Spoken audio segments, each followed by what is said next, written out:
Terror funding मामले में NIA की छापेमारी देश भर में जारी। 72 जगहों पर चल रही एनआईए की छापेमारी। दिल्ली समेत यूपी के कई जिलों में पड़े छापे।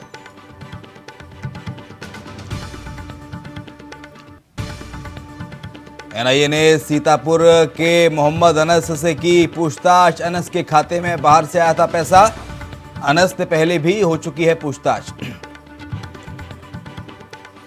झारखंड के जमशेदपुर पहुंची ईडी। मुख्य अभियंता के 12 ठिकानों पर मारे छापे। बैंक के कागजात समेत कई दस्तावेज जब्त किए गए। बिजनौर में बीकेयू के बैनर तले सड़क पर उतरे सैकड़ों किसान। कलेक्ट्रेट पहुंचकर दिया धरना। गन्ने के दाम न बढ़ने से नाराज किसान। लखनऊ के केएमसी यूनिवर्सिटी में शिवाजी जयंती को लेकर विवाद। वार्डन आजम अंसारी ने छात्रों को जयंती मनाने से रोका। हॉस्टल परिसर में जबरन हटवाई शिवाजी की फोटो।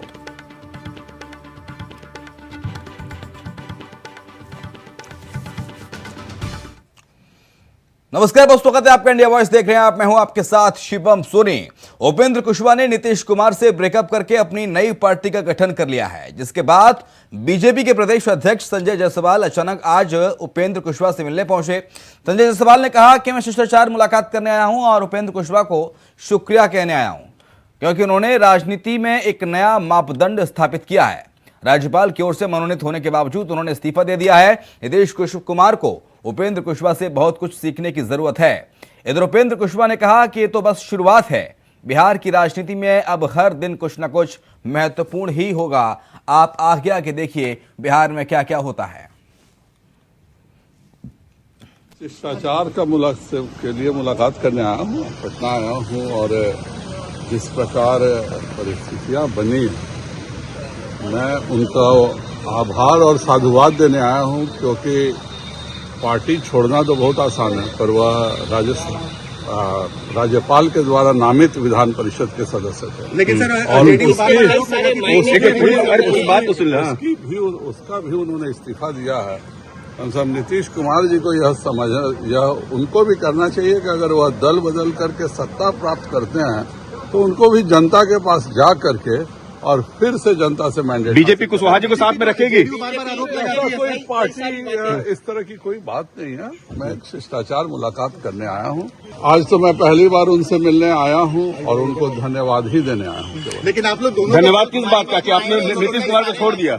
धन्यवाद किस बात का कि नीतीश कुमार को छोड़ दिया? मुझे लगता है कि जिन्होंने भी 1990 से 2005 तक लालू के जंगल राज के खिलाफ लड़ाई लड़ी है, उनको निश्चित तौर पर जरूर सोचना चाहिए कि हम क्यों लालू जी के बेटे की गुलामी कबूल कर रहे हैं। संगठन को मजबूत करने को लेकर बहराइच में पहुंचे कांग्रेस के प्रदेश अध्यक्ष बृजलाल खाबरी ने कांग्रेसी कार्यकर्ताओं के साथ बैठक की और 2024 के चुनाव में एकजुट होकर कमर कसने की बात कही। कांग्रेसी पदाधिकारियों के ऊपर दर्ज किए जा रहे मुकदमे को लेकर कहा कि प्रदेश में कानून व्यवस्था, महंगाई, बेरोजगारी को लेकर जब भी बात की जाती है तब मुंह बंद करने के लिए सरकार ऐसे काम करती है। हम कुछ बोलें ना बोलें, हमारे अच्छे शब्द भी उन्हें अभद्र लगते नजर आ रहे हैं और हमको मुकदमे लिख करके, हमें मुकदमों का डर दिखा करके हमारा मुंह बंद करना चाहते हैं। मीन्स कांग्रेस का, क्योंकि मुख्य कांग्रेस ही उनका विपक्षी दल है। वो चाहते हैं कि कांग्रेस का मुंह बंद हो जाएगा तो हम अकेले इस देश पे एक छत्र राज करेंगे, लेकिन कांग्रेस ऐसा नहीं होने देगी। कांग्रेस ने उन अंग्रेजों के सामने घुटने नहीं टेके हैं जिन्होंने बड़ी जास्तियाँ की थी। आज हम बहुत आगे हैं, हम बहुत मजबूत हैं। कांग्रेस हमारे देश में बहुत मजबूत है। हम ऐसे घुटने टेकने वाले दल के लोग नहीं हैं। लखीमपुर खीरी से खबर है, जहां पर पानी की टंकी निर्माण में भ्रष्टाचार का मामला सामने आया है। ग्रामीणों के पेयजल के लिए लगाई जा रही टंकी निर्माण में घटिया ईंटों का इस्तेमाल हो रहा है। इसके साथ ही हल्के धक्के में ईंट बिखर भी रही हैं। रेत की तरह ईंटें बिखर रही हैं। ईंटों के बिखरने का ये वीडियो है जो सोशल मीडिया पर तेजी के साथ वायरल हो रहा है।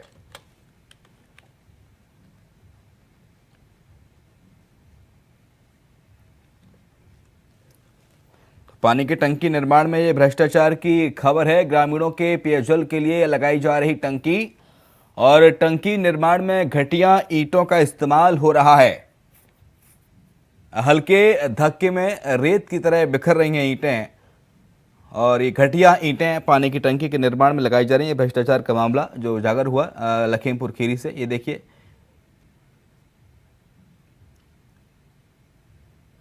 बहुत ही घटिया किस्म की ईंटें हैं और जिन ईंटों से पानी की टंकी को बनाया जाना है, लेकिन ईंटें बिखरती हुई नजर आ रही हैं।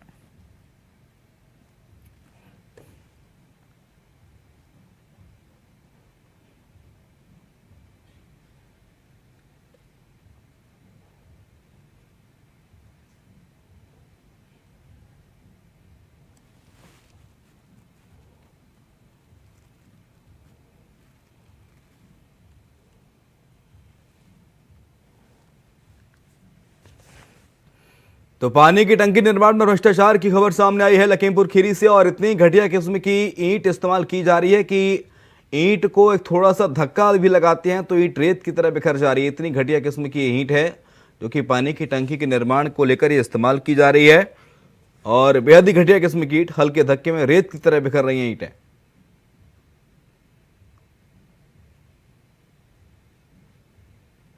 तो पानी की टंकी के निर्माण में ये भ्रष्टाचार हुआ है। लखीमपुर खीरी से खबर, टंकी निर्माण में घटिया ईंटों का इस्तेमाल हो रहा है।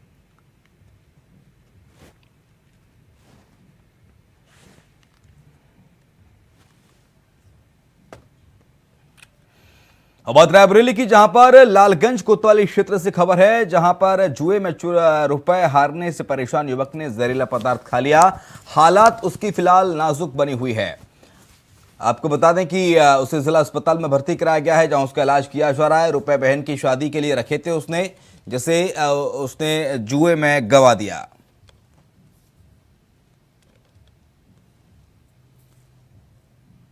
जी के बहन की शादी थी तो उसमें जो है पैसा घर में रखा था, तो उसमें जो है कुछ पैसा उठा के खेल दिया जुआ। तो उसमें मम्मी ने डांटी है तो उसमें जो है चूहे की दवा खा लिया। कितना पैसा खेला था? 5-6 हज़ार था। तो मम्मी ने डांटी है तो वही जो चूहे मार दवा खा लिया। एक राहुल जायसवाल 18 साल का लड़का जो आया गया है, उसमें पेरेंट्स द्वारा लाया गया है। उसके पता करने में, चेक करने में यही पता चल रहा है कि वो चूहा मार दवा खाया है। अब किस लिए खाया, क्या कारण है, तो घर का कुछ मैटर हुआ उसी के लिए खाया है। बाकी उसकी कंडीशन थोड़ी ठीक नहीं है, इसलिए मैंने उसको भर्ती कर दिया। उसका इलाज चालू है उसका। ये बरस चौराहा लालगंज का रहने वाला है। उधर यूपी के सीतापुर में सोमवार रात दिल्ली के शातिर ऑटो लिफ्टरों ने दस्तक दी है, जिसमें शातिर ऑटो लिफ्टरों ने घर के बाहर खड़ी एक कार को चोरी कर लिया। चोरी की यह वारदात सीसीटीवी कैमरे में कैद हो गई है। चोरी की घटना शहर कोतवाली इलाके के आर्यनगर की है। वहीं वाहन चोरों को दिल्ली तरफ जाने की जानकारी वाहन स्वामी ने पुलिस को दी थी, जिसके बाद से पुलिस की टीम दिल्ली को रवाना हो गई है।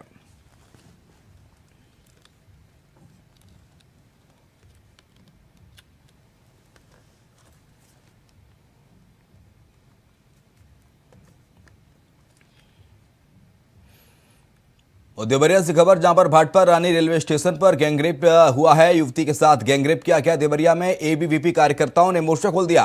दोषियों के खिलाफ फांसी की सजा की मांग की जा रही है। तो एबीवीपी के कार्यकर्ता बताए जा रहे हैं जिन्होंने मोर्चा खोल दिया है। युवती के साथ गैंगरेप की घटना को अंजाम दिया गया यूपी के देवरिया में और अब न्याय दिलाने की मांग युवती को हो रही है। एबीवीपी के कार्यकर्ता मोर्चा में आ गए हैं, मोर्चाबंदी कर दी है और भाटपा रानी रेलवे स्टेशन पर गैंगरेप हुआ है। युवती के साथ इस गैंगरेप की घटना को अंजाम दिया गया। एबीवीपी कार्यकर्ताओं ने मोर्चा खोल दिया है। दोषियों के खिलाफ फांसी की सजा की मांग की जा रही है।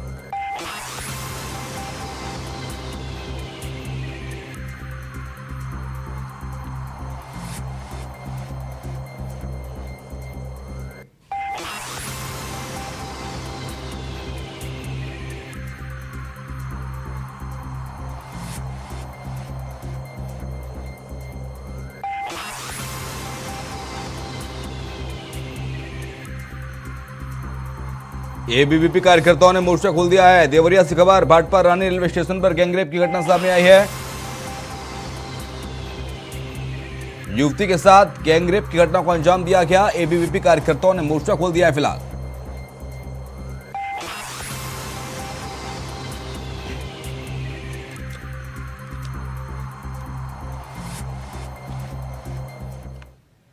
बात हापुड़ की, जहां पर 20 फीट लंबे अजगर को पेड़ पर लहराते हुए देखकर ग्रामीणों के होश फाख्ता हो गए। स्थानीय लोगों ने तुरंत वन विभाग को इसकी सूचना दी। बड़ी मशक्कत के बाद अजगर को पकड़कर जंगल में छोड़ा गया। लोगों ने राहत की सांस ली है। तब जाकर कहीं लोगों ने राहत की सांस ली, उनका गुस्सा शांत हुआ। किसी ने अजगर का वीडियो बना लिया, जो कि अब सोशल मीडिया पर वायरल हो रहा है। तस्वीरें भी आपको दिखा रहे हैं किस तरह से। देखिए, अजगर पेड़ पर लहरा रहा है। 20 फीट लंबा अजगर बताया जा रहा है। इसका पेड़ पर लहराने का जो वीडियो है, जो अब सोशल मीडिया में तेजी के साथ वायरल हो रहा है। हालांकि तत्काल वन विभाग को इसकी सूचना दी गई। वन विभाग पहुंचा और कड़ी मशक्कत के बाद इस अजगर को काबू में किया गया, पेड़ से उतारा गया। बरेली जंक्शन से एक वीडियो सामने आया है, जिसमें कई लोग ट्रेन को धक्का लगाते हुए नजर आ रहे हैं। ये वीडियो प्लेटफॉर्म नंबर 1 का है, जिसमें आप देख रहे हैं कि कैसे कई लोग ट्रेन के कोच को धक्का लगा रहे हैं।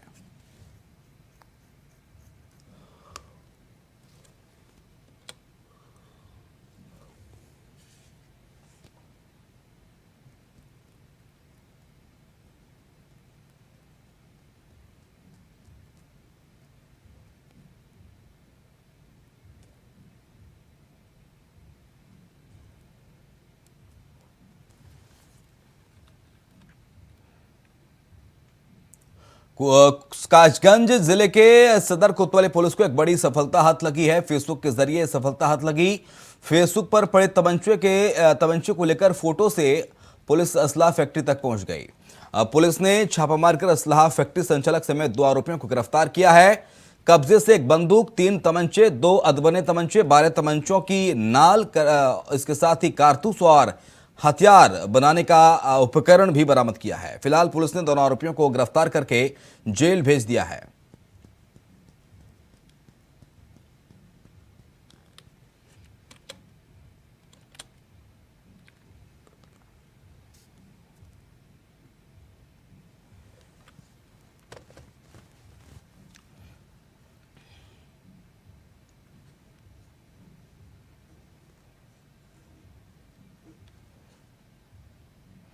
एक छोटा सा ब्रेक ले रहे हैं, फौरन लौटेंगे।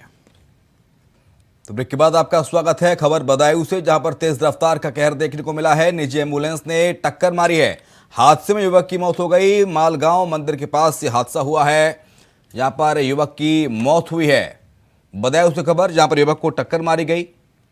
निजी एम्बुलेंस ने टक्कर मारी है। तेज रफ्तार का कहर देखने को मिला है और इस हादसे में युवक को जान गंवानी पड़ी।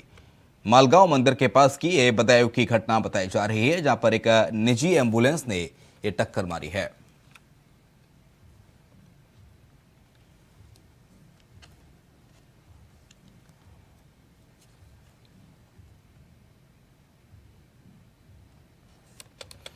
बदायूं के बिसौली कोतवाली क्षेत्र के दिसौलीगंज गांव में प्रेम प्रसंग के चलते एक 17 साल के युवक की हत्या कर दी गई। वहीं मृतक की मां ने हत्या का आरोप महिला और उसके पति पर लगाया है। इसके बाद बिसौली कोतवाली पुलिस ने शव को अपने कब्जे में लिया है और पोस्टमार्टम के लिए भेजा है। पुलिस ने मामले की जांच करते हुए महिला के पति को गिरफ्तार कर लिया। ये हुई थी कि करीब ये सुबह निकला था चाय पी के घर से चाय पी के निकला। उसके बाद में उनके घर से फ़ोन गया था हमारे इस बड़े भाई के पास, संजीव का, पूनम के पति का, जी, कि ऐसे ऐसे साहब ज्ञानेंद्र आप घर पे बेहोशी हालत में पड़ा है, उठ नहीं रहा है। तो इन्होंने फ़ोन किया और लोगों को, घर से भतीजे को फ़ोन किया, तो वो लोग घर पे पहुँचे तो उसकी कुंडी अंदर से लगी हुई थी गेट की। दो तीन बार आवाज़ भी मारी, मगर किसी ने कोई भी आवाज़ नहीं दी। उसके बाद वो बाज़ार की साइड में बड़े थे हमारे भतीजे वो, तो उसके बाद में उनकी बीवी पीछे से पहुंच गई, बोले चलो वो खुलिए गेट। जब वो नहीं थी तो घर पे कैसे कुंडी कैसे खुल गई उसकी, जब गेट नहीं अंदर से बंद था। तो पहले योगी सरकार 2.0 का दूसरा बजट पेश होने जा रहा है। वित्त मंत्री सुरेश खन्ना विधानसभा में बजट भाषण पढ़ेंगे, लेकिन इस बजट में क्या कुछ होगा खास, उस पर सभी की निगाहें टिकी हुई हैं। सरकार के इस बजट से जनता की कितनी उम्मीदें पूरी होंगी, यह सबसे बड़ा सवाल है। साथ ही सरकार अपने बजट को, आने वाले बजट को जन कल्याणकारी बजट बता रही है। तो विपक्ष से लेकर तमाम सारे सवाल अभी से खड़े करने शुरू कर दिए हैं। रिपोर्ट देखिए। क्या 22 तारीख को यूपी के सदन में पेश हो रहे बजट से नए भारत के नए उत्तर प्रदेश को गति मिलेगी? क्या ये बजट यूपी के हर आम और खास के लिए एक राहत देने वाला साबित होगा? क्या वाकई इस बजट से युवाओं, महिलाओं, बुजुर्गों की चिंता दूर होगी? ये तमाम सवाल इसलिए क्योंकि योगी सरकार 2.0 का ये दूसरा बजट है। बजट को लेकर सरकार के दावे और वादे भी हैं। नतीजतन जनता की उम्मीदें भी उसी हिसाब से हैं। और हो भी क्यों ना, क्योंकि हाल ही में यूपी में ग्लोबल इन्वेस्टर समिट के जरिए 32 लाख करोड़ के MOU साइन होने की बात जो दोहराई जा रही है। यूपी में विधानसभा का बजट सत्र शुरू हो चुका है और बजट का काउंटडाउन भी। बस इंतजार है वित्त मंत्री सुरेश खन्ना के विधानसभा में बजट भाषण पढ़ने का। अनुमान है कि सरकार इस साल 5 से 7 लाख करोड़ का बजट पेश करेगी। सरकार का कहना है कि बजट जन कल्याणकारी और रोजगार पैदा करने वाला बजट होगा। बजट पूरे उत्तर प्रदेश के कल्याण का बजट होगा। बजट में निश्चित रूप से किसानों के, युवाओं के, गरीबों के, मध्यम श्रेणी के हर वर्ग की चिंता इसमें करी जाएगी।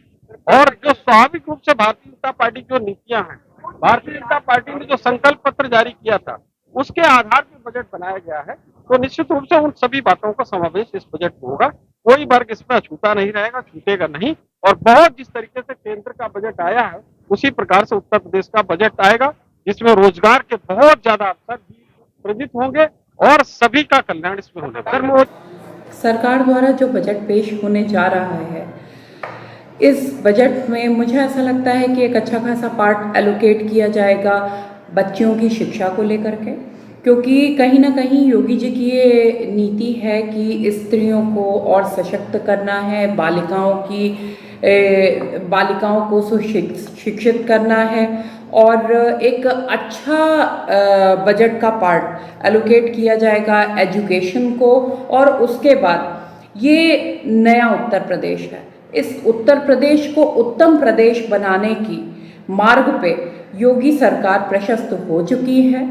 और मुझे पूरा विश्वास है कि टूरिज़्म को, इंडस्ट्रियल डेवलपमेंट को और किस प्रकार से किसानों के लिए और अच्छा किया जा सकता है, चाहे उर्वरक हो उनके लिए सस्ते दामों पे देना या किसानों को और क्या सब्सिडीज दी जा सकती हैं, इन सब चीज़ों को लेकर के ये बजट पेश करेगी सरकार।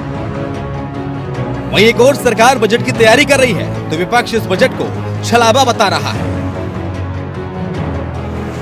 उत्तर प्रदेश की योगी सरकार बजट पे बजट देती जा रही है, लेकिन बेरोजगार नौजवानों को रोजगार नहीं दे पाई, किसानों को उनकी आमदनी दुगना होने का वादा नहीं पूरी कर पाई, महंगाई नहीं कम कर पाई और लगे हाथ प्रदेश की जो पर कैपिटा इनकम है वो हिंदुस्तान में सबसे लोएस्ट है, इसको नहीं कम कर पाई। और जो फिस्कल डेफिसिट है उत्तर प्रदेश सरकार का वो लगभग 82,000 करोड़ का है। तो बजट पेश कर रही है सरकार, ये चुनावी बजट एक तरह से कह सकते हैं लोकसभा के चुनाव को देखते हुए, लेकिन इस बजट से भी उत्तर प्रदेश की जनता को किसी भी तरह की राहत की उम्मीद है। खैर, बजट में क्या रहेगा खास, जनता को कितनी मिलेगी राहत, ये तो बुधवार को ही पता चलेगा। मगर इतना जरूर है कि प्रदेश के बजट से हर किसी की उम्मीदें जुड़ी, साथ ही विपक्ष भी सरकार को अपनी रडार पर लिया हुआ है। Bureau report, India voice.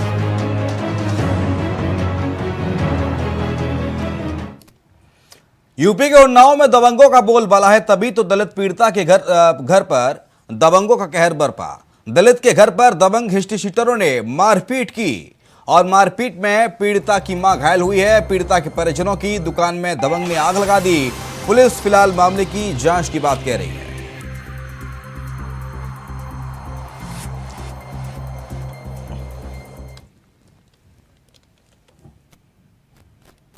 Nikhilesh Pratap Singh ज्यादा जानकारी के लिए हमारे साथ हमारे सहयोगी इस वक्त फोन लाइन पर जुड़ गए हैं। निखिलेश, क्या है पूरी खबर? जी बिल्कुल, आपको बता दें ये पूरा मामला उन्नाव के सदर कोतवाली के काशीराम चौकी का है, जहां पर एक दलित पीड़ित पूजा हत्याकांड के परिवार और उनके पड़ोसी के मध्य किसी बात को लेकर झड़प हो गई और झड़प इतनी बढ़ गई कि देखते ही देखते दोनों एक दूसरे पर मारपीट के लिए आमादा हो गए। हालांकि लोगों की सूचना पर फौरन पुलिस पहुंची और मामले को शांत कराया, लेकिन दूसरे पक्ष की महिला ने आत्मदाह का प्रयास किया, लेकिन मौके पर वहां पुलिस मौजूद थी जिसने महिला को आत्मदाह का प्रयास उसको विफल कर दिया और उसको आत्मदाह करने नहीं दिया। बाकी पुलिस मौके पर मौजूद है और शांति व्यवस्था कायम है। आगे की विधिक कार्रवाई पुलिस के द्वारा की जा रही है। जी फिलहाल किसी की गिरफ्तारी इस पूरे मामले में देखने को मिली है निखिलेश? जी बिल्कुल बता दें, सीओ सिटी आशुतोष ने बयान में कहा है कि अभी इस मामले को गहनता से जांच की जा रही है और जो भी इसमें दोषी होंगे उनके खिलाफ कल कार्रवाई की जाएगी। वहां पर शांति व्यवस्था कायम रहे इसके लिए पुलिस बल वहां पर पर्याप्त मात्रा में तैनात कर दिया गया है। जी बहुत शुक्रिया आपका तमाम सारी जानकारी के लिए।